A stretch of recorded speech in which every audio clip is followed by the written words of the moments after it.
So we have been on the trans athletic story for so long that we had a video already made when this broke. So Donald Trump brought in Peyton McNabb, who we actually covered in a previous segment, who legit, she got spiked in a volleyball match and permanently injured and paralyzed. So she was at the State of the Union. Here's a little bit of what Trump had to say. Ago, Peyton McNabb was an all-star high school athlete, one of the best, preparing for a future in college sports. But when her girls' volleyball match was invaded by a male, he smashed the ball so hard in Peyton's face, causing traumatic brain injury, partially paralyzing her right side and ending her athletic career. It was a shot like she's never seen before. She's never seen anything like it. Peyton is here tonight in the gallery, and Peyton, from now on, schools will kick the men off the girls' team, or they will lose all federal funding.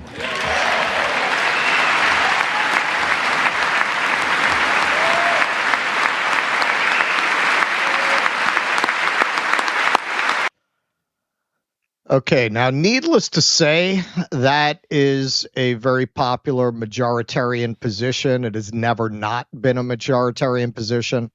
Now, Rapid Response here tweeted out some footage of Peyton getting that injury. So let's take a look at that quickly.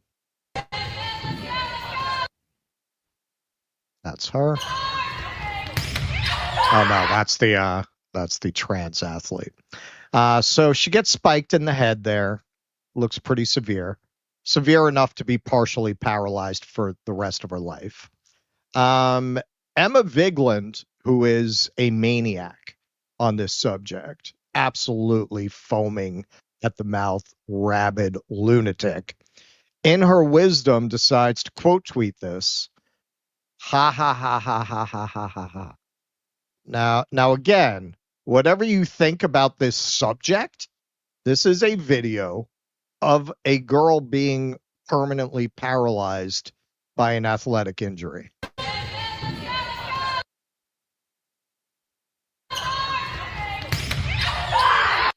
Why on earth would you mock her? Even if you disagree, even if you have a different position on this, wouldn't you understand, even if you believe that biological men should play in women's sports, wouldn't you understand why some young girl who was injured that way by a trans athlete would feel the way that she does, and maybe make your case in a not disgusting way like that? So like I said, we already had a video because we covered a deranged rant that Emma went on. I believe this was December 2023 by the date of the video that we made. So this is a very tightened up cut of it. If you go to my Twitter, Russell Dobular, you go to Do Dissidents, you can see a more extended version, but this is a shorter version of the video we made. Argument is really bad on this, and you're out of your depth. You're correct that trans women should be able to compete in women's sports, but your argument for it is just scientifically and factually incorrect. I'm actually not bad about this. I'm 100% right on this. I don't give a shit about the scientific explanations. People, if they identify as a woman, get to compete in sports. If that's not fair in the short term for a variety of little competitions, I don't give a shit. I don't give a shit, because the societal interest of including trans people in society trumps stupid competition. Full stop. So I'm right about this. You're wrong about this. Once the gun went off, the two transgender athletes took off flying and left all of us girls in the dust. I mean, I hear this all the time. My daughter plays sports. What am I going to tell to her? You know, it's not fair to her to compete with this kind of person. I was severely injured in a high school volleyball game by a transgender athlete on the opposing team.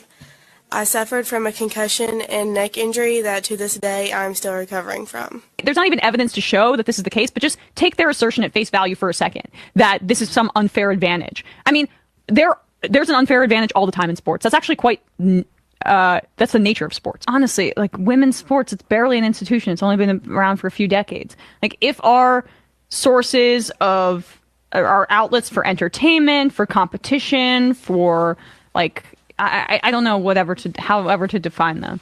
But if they're not able to accommodate trans people, then they're not worthy of existing. Like it's just like we're talking about movie theaters. What are we talking about here? I mean, I love sports as much as anyone, but if they cannot accommodate, including trans people, I don't give a shit about them being robust. It's just, be inclusive or don't be. That's it. Or don't exist. I mean, the movie theater thing is just so unbelievably stupid. It's insane. Yes, it's a short step to segregating movie theaters. Right. Yeah, no, that's the next step. The funniest part of this video is Binder and the other guy just being like, you know what? I don't want any part of this, man. That's like being on InfoWars when Sandy Hook comes up. You're like, oh shit. Exactly. Just get me out of here. Wi-Fi, fail me now, please.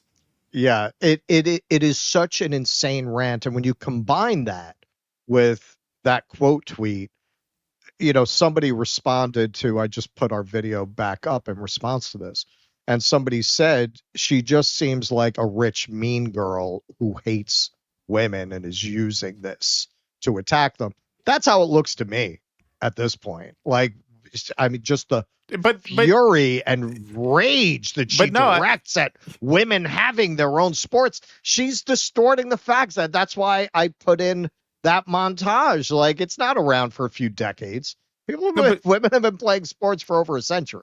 The thing is, it's crazier than that, because you have the video, I guess you're going to show it next, of her crying about women's rights after Trump won. So, like, that seems strong evidence against that. Like, I understand the impulse to think that, but no, I think it's crazier and more destructive than that, honestly, which we'll get to. All right, let's take a look.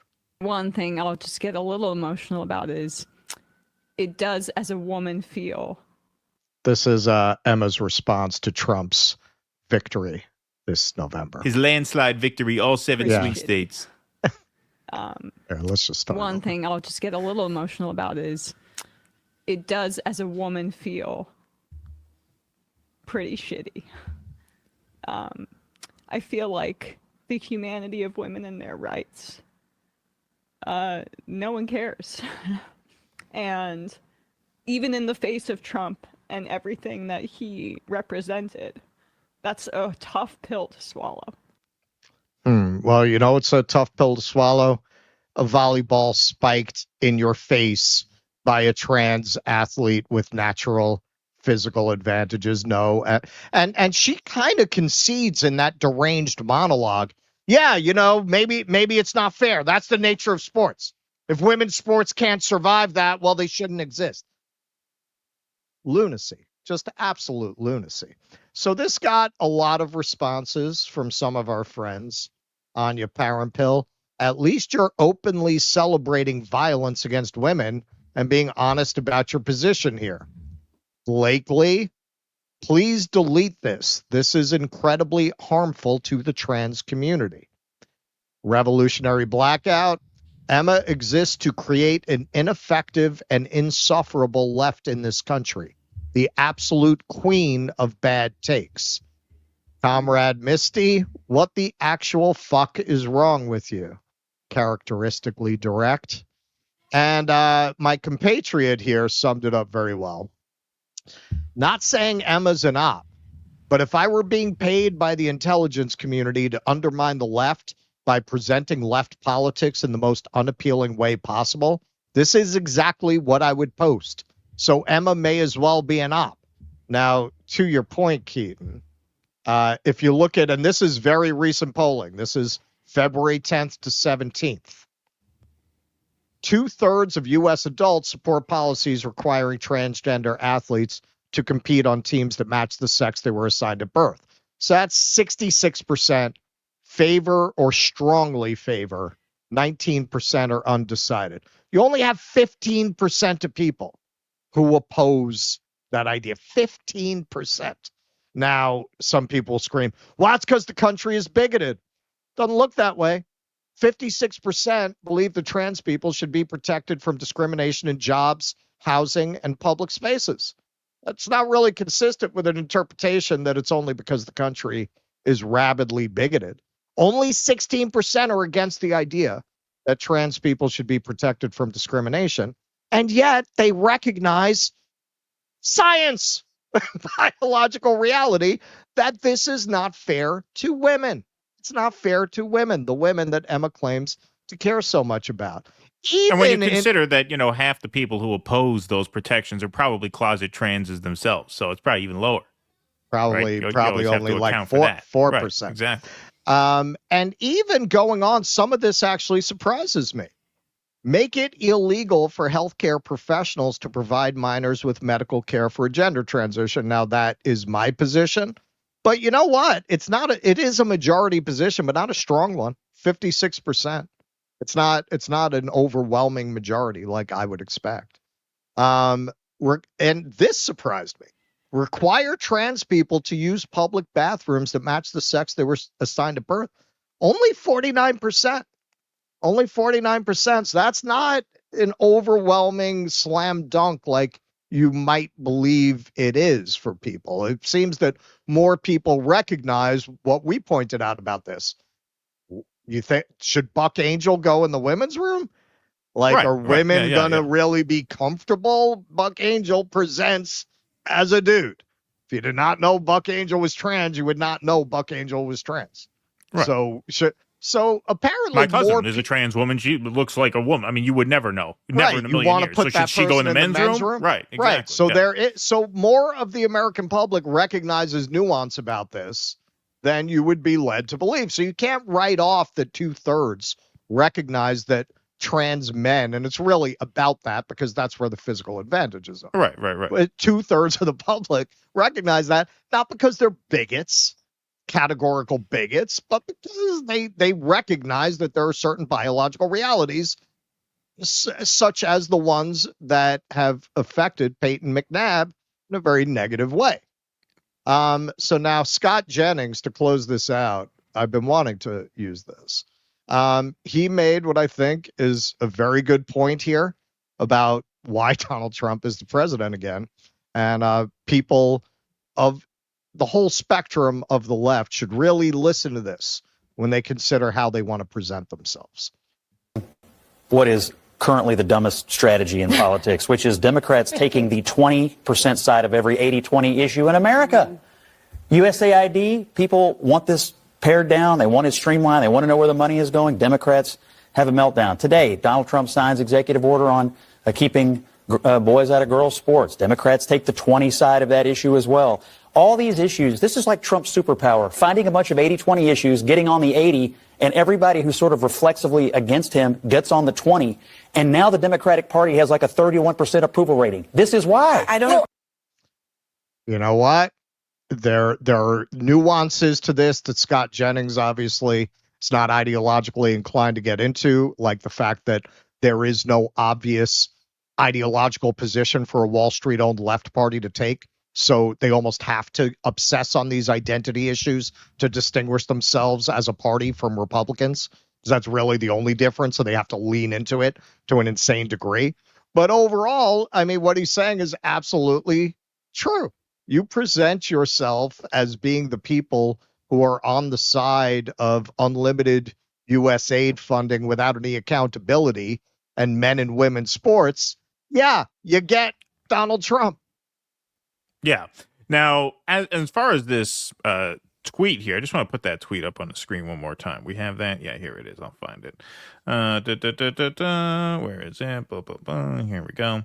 Yeah, this. So you can see the ratio there, 7,500 likes to 10,000 comments. That's now accelerated 12,000 likes, 16,000 comments. So we played a few of the responses there. There were a whole lot of responses there. It is just baffling that you would tweet a thing like that. Absolutely baffling, to the point where there is no explanation. This is why I said she may as well be an op. Like, I don't know if they're getting paid under the table to undermine the left. I don't know that. I have no evidence for that. But I could say at this point, it really doesn't matter.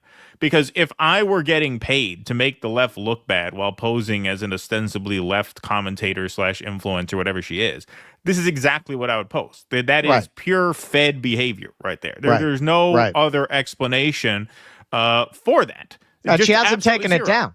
No, didn't delete it. Nothing. Like, the only thing I could possibly imagine is, sometimes when people, have a certain image of you, sometimes as a troll, you kind of feed that by saying, yeah, like if someone calls you a devil worshiper, you post a picture of yourself with devil horns. Oh, you got me. Ha, ha, ha. It's the only possible rationale. But A, she doesn't have the sense of humor to pull that off if that was what she was going for. And B, this is not a joke. This is so, even if you meant it that way, it's so obviously not interpretable in that way to the average person.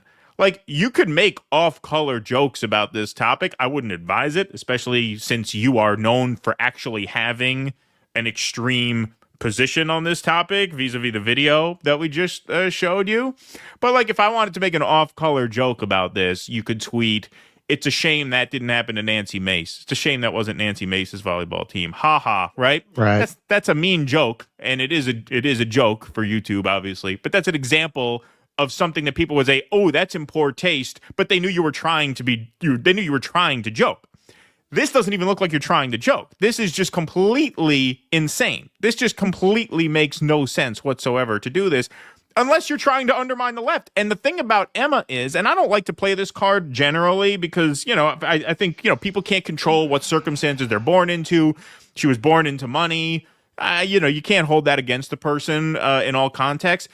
But when a person born into money who has a lot of money, who doesn't need a successful left the way most people in this country, I think, now need a successful left, when you act in a way that undermines the left, you are hurting other people who have a lot more to lose than you. It doesn't matter to Emma Vigeland personally if the left just tanks and the country goes fascist. I mean, she'll still have enough money to probably insulate her from a lot of the other she could just policies. leave. Right, she could just leave. Exactly. When you do this, it really shows a lack of seriousness. It shows a lack of strategy. It really kind of shows a contempt for the overall project, right? That you're just willing to present in such a destructive way. And that's why I thought with Blakely is non-binary.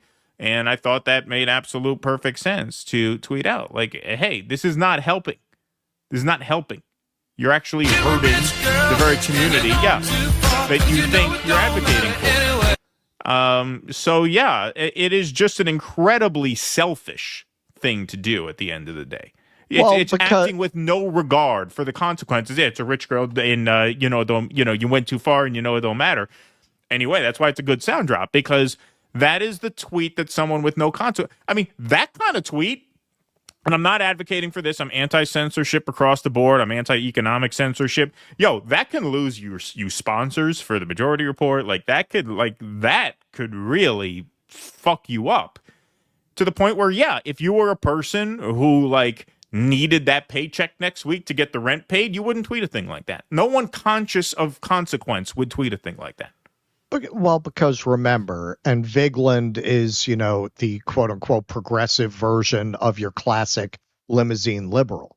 Why does somebody like Emma with this enormous trust fund, I believe what Kasparian said, because it's completely consistent with how she presents, that Emma told her she could never work a day in her life if she wanted to. That is totally consistent.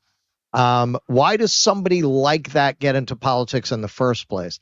It's for moral virtue signaling. It's to give their lives some sense of purpose and meaning. This is why so often the positions that they're drawn to are positions that give them the opportunity to condescend to and dictate morality to poor people. It's your classic rich person. We have sophisticated moral sensibilities that the people down in the village don't have. It's that dressed up as concern for the poor. Please clap.